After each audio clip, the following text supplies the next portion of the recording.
A pergunta que eu mais ouvi como pastor, e eu vou fazer agora 10 anos como pastor de igreja local, a pergunta que eu mais ouvi é: quantos membros tem sua igreja?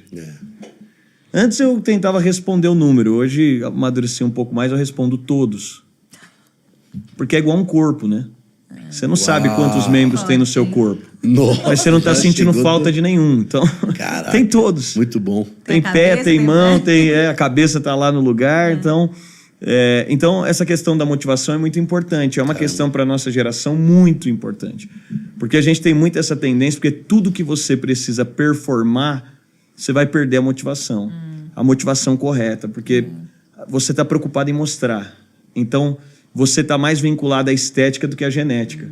E estética não produz genética, mas genética gera estética. Então, quando você inverte o ciclo, né? Então Jesus vai falar: eu não te conheço. Por quê? Porque o que você fez foi com a motivação errada. Você fez a coisa certa com o motivo errado. Então, quando eu olho isso, e isso é muito importante, né? A questão da motivação pelo que se faz. E os relacionamentos que se tem, que aí entra nessa questão. Então, a sua motivação é muito importante, mas os seus relacionamentos. Quem está de pé até hoje, quem não parou, seja lá no que for. Eu estava assistindo um filme ontem com minha filha, né, de uma menina de 16 anos, saiu até no Netflix, que ela resolveu dar a volta ao mundo num veleiro. Com 16 anos de idade, ela quis bater o recorde e tal. E não vou dar spoiler aqui, é até legal, dá para assistir em família, é uma coisa legal, aquela coisa mais de motivação. Mas todo mundo que chegou em algum lugar, chegou porque teve gente acreditando junto. Esteve nas mesas certas, esteve com os relacionamentos corretos. Então, quando eu olho essa questão de liderança, de estar junto, eu cresci numa casa pastoral, eu cresci vendo o backstage da vida de um líder. E normalmente líderes são solitários, mas não precisariam ser. Então, isso me leva muito para um lugar de dizer: poxa, precisamos estar junto. Precisamos. E aí eu descobri que nós não andamos juntos por falta de humildade. Quem está andando sozinho é orgulhoso.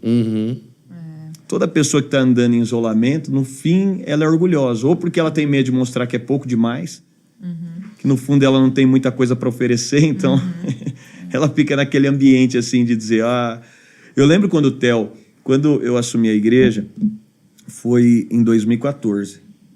Em 2014, assim que eu assumi a igreja, eu olhava assim e falava: ainda que não era uma igreja pequena, já era uma igreja estruturada, meu pai já tinha pastoreado essa igreja há muitos anos, mas eu ainda achava que, não... Na minha cabeça, quando eu assumi a igreja, eu falei: preciso fazer uma reforma aqui, para ficar com a cara do que eu acredito ser.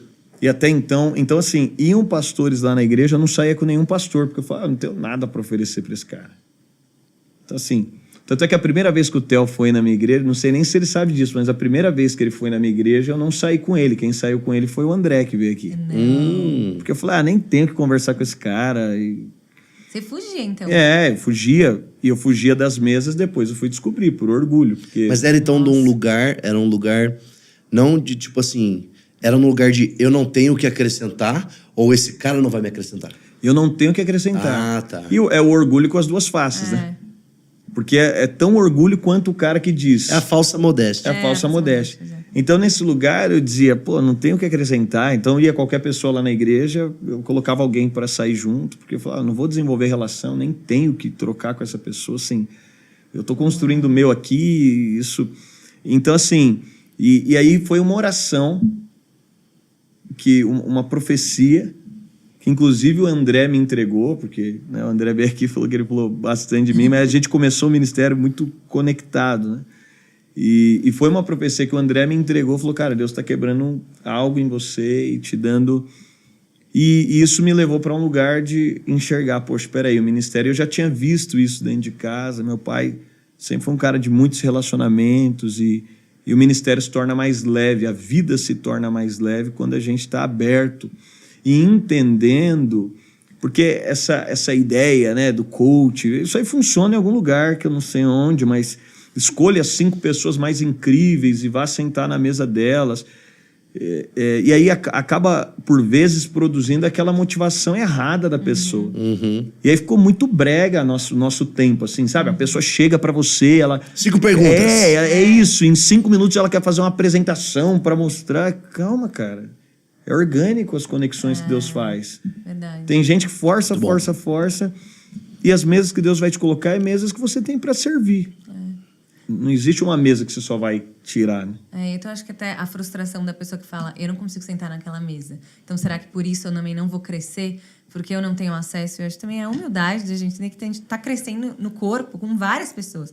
E muitas vezes a gente quer acesso a uma pessoa, porque tá em visibilidade, mas também tem aquela irmã da igreja que vai te acrescentar, assim, no casamento saudável, numa família saudável, que vai te ensinar. Então eu acho isso muito legal também da gente Sem mudar dúvida. o foco, E os 5 pães e 2 peixes, é Jesus dizendo, olha, quem foi a fonte do milagre daquele dia? Não foi Jesus, a matéria-prima não saiu da mão de Jesus, não foram os discípulos, não foi a liderança principal. Garoto. Foi um menino. Então, quem não está disposto também a entender que a cura nem sempre está no lugar que você definiu. Então, Deus te cura de uma forma que é inusitada.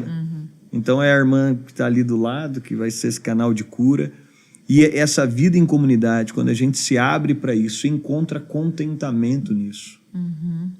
Entende? Porque é uma coisa que a nossa geração falta, ainda mais nós brasileiros, porque eu assim, não tenho tanta profundidade, nunca morei muito tempo fora, mas é visível quando você se relaciona com pessoas, às vezes de um país de primeiro mundo, que teve uma formatação, o tipo de identidade que as pessoas veem já está intrínseco nela, ela já nasceu. E o latino, ele tem muito essa questão, assim, sabe? De uma orfandade constante, de ter que ficar provando o tempo inteiro. Então, eu sigo todo mundo, eu quero estar em tudo. Exatamente. Eu quero fazer tudo, eu quero aparecer em tudo. Teve um amigo que ele saiu lá de Hollywood para plantar uma igreja, a Mosaic, aqui ele saiu lá de Hollywood e veio plantar a igreja na cidade do México. E ele fez o caminho inverso. Foi na época que teve aquela tragédia no México, ele veio para poder ajudar, uma ajuda humanitária, e Deus falou, você deve voltar para o México, ele veio. E a última vez que eu encontrei ele, fazia 3 anos que ele está no México, eu perguntei para ele, cara, e aí, me diz qual que é a principal diferença? Você estava lá em Hollywood, liderando pessoas, e agora você está aqui no México, é um outro grupo, é um outro público, e de alguma forma você lidera latinos também. O que você percebeu como algo mais diferente? Ele falou, olha... E essa crítica aqui é para a gente crescer, obviamente. Mas ele, no meio de muita coisa boa, ele disse, olha, o que eu percebi é que o escravo, ele só tem uma maneira de se manifestar, fazendo greve. Então ele para de trabalhar. E ele disse, o que eu percebi é que numa cultura latina, qualquer coisa que você fala para as pessoas que elas não gostam, elas fazem greve. Então eu não vou fazer mais. Eu não participo mais. Para de ir na igreja. Eu vou para outra igreja. Eu vou procurar outro lugar. É orfandade. Porque o único retorno é o quê? Eu vou fazer greve, eu vou parar de trabalhar. Caramba, muito bom. Então você vai pegar numa cultura brasileira, por que a gente tem tantas denominações? Vamos ser sinceros. É porque as pessoas são confrontadas num lugar e elas dizem, olha... Sim. Então eu tô fora. Não, que a gente conhece de gente, todo mundo, né? O cara faz ali, cara, as pessoas erram, e aí toma o confronto, e aí para de ir, daqui a pouco tá indo numa outra igreja. Ou perde a fé, não sei o quê. É que ninguém vê também que todo mundo já foi confrontado. Às vezes você fala, é só eu, é só comigo. Não, existe o confronto, a gente não vai ficar expondo, mas todo mundo já passou por um momento ali de confronto. E aquilo que se faz você se tornar família de fato. Porque é dali pra frente, tá bom? O Theo fala uma coisa incrível. Ele fala assim, a velocidade do progresso é a velocidade do confronto. Então, aprender a amar o confronto. Óbvio, você não é um masoquista do confronto. Tipo, vai, fica me dando bronca. Mas é assim, cara, você tá sendo confrontado... Você tá crescendo. A palavra fala né? isso, né? Então, é a mesma velocidade. Você se alegrar.